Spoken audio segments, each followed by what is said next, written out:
السلام عليكم ورحمة الله وبركاته. سو دوادا داوديال سو دوادا أصحاب قيمها iyo qaayaha badan ee sharafta loo soo dhawaada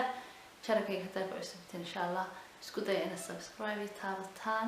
hadii kale insha Allah soo dhawaada maanta topic aad u qiimo badan waxaan ka hadlayaa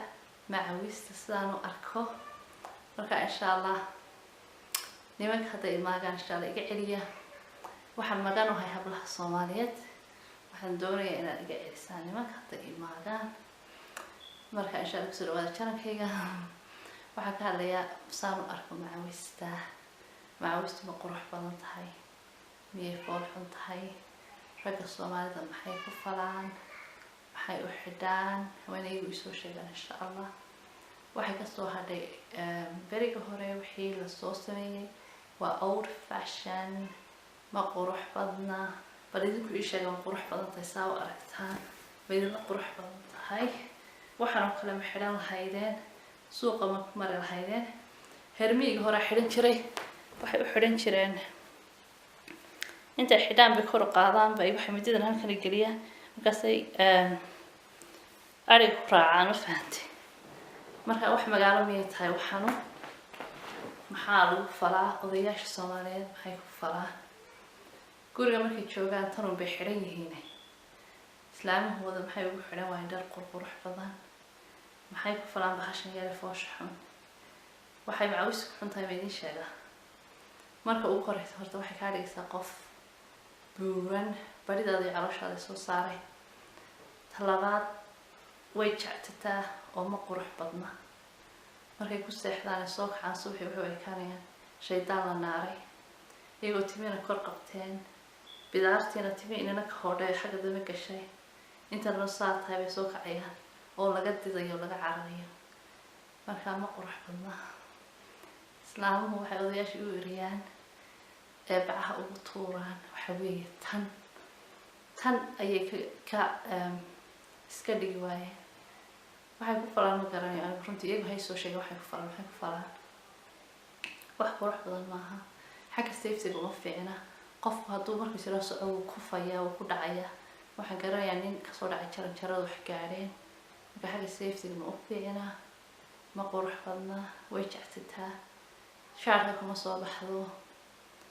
islaamina waxaa la rabaa inay inta unsiska soo buuxiyaan soo qurxiyaan ay dahab soo xidhaan soo fadhiistaan xinays mariyaan odayaashina waxay rabaan inay tan gashanaadaan maanta oo dhan oo guriga ku dhex marmaraan ku seexdaan kusoo kacaan xitaa iskama kaawadeynayaan markaa waa inaan ka tuuro inaan maqa soo qaadano googoyno gebigeeda haddii kale waa in dhar qurux badan soo toshaan oo guriga ay ku joogaan waxaan iska tuuraa maanta laga bilaabo iska tuura bahasha macawista boosha waayo wiiga hore diracan ka soo hadlay dirac shiidka oo iska daaya anigu waxaan ka hadlayaa marka guriga la joogo qalad yaan laga fahmin banaanka kama hadlayo marka diraca ka hadlaya waxaan idhi guriga marka joogtaan dirac shiidka iska daaya kama hadlayn dibadda ka daranta waxaa la hadlaya waxa weeye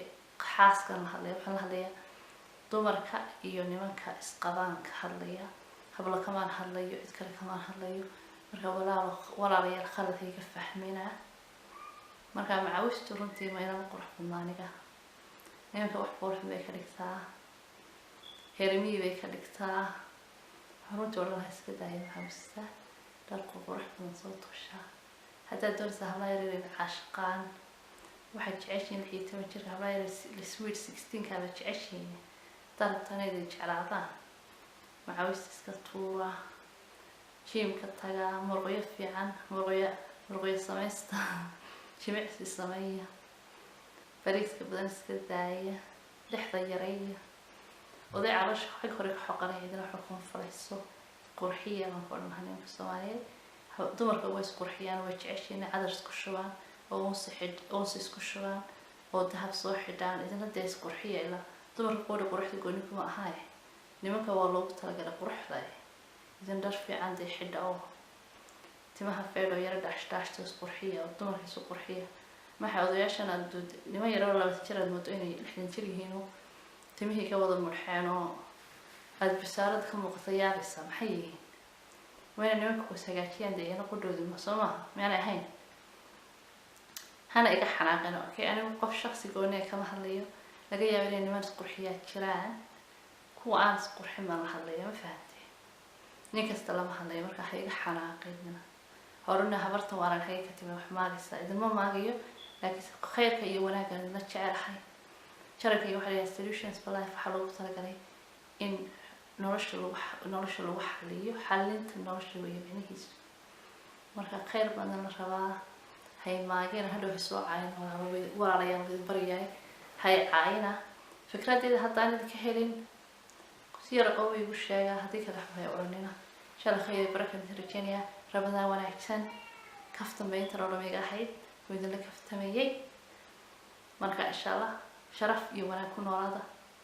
ilaahay Soomaalida ha barakeeyo ha xifdiyo caruurta oo hagaajiyo khayr iyo nabad baan Virginia السلام عليكم ورحمة الله